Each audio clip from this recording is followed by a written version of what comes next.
Hey guys, in this video I'm going to guide you on how you can activate a Metro by T-Mobile SIM card. And it's really easy and simple, so if you've got a new Metro by T-Mobile SIM card, we can activate this in a few quick steps. So first things first, you want to of course insert the SIM card. So to do this, you need to turn off your phone and then locate the SIM card slot, insert your Metro by T-Mobile SIM, and just power the phone back on. And then you want to go ahead and gather your information. So make sure you have your phone's IMEI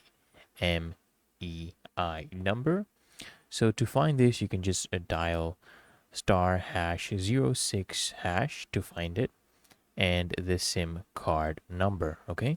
Then what you're going to do is you're going to go ahead and visit the Metro by T-Mobile activation page at metropcs.com/activate, and then you want to enter your SIM card number and follow the prompts to complete the activation.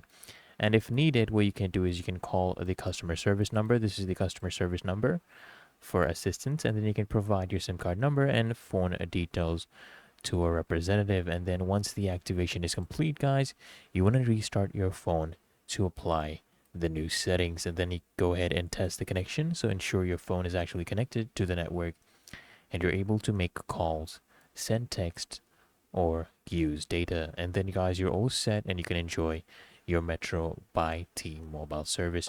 Really that easy and simple, guys. So I hope this guide helped you out. If it did, guys, consider smashing the like button as well as subscribing to frequently asked questions, and I'll see you in the next one.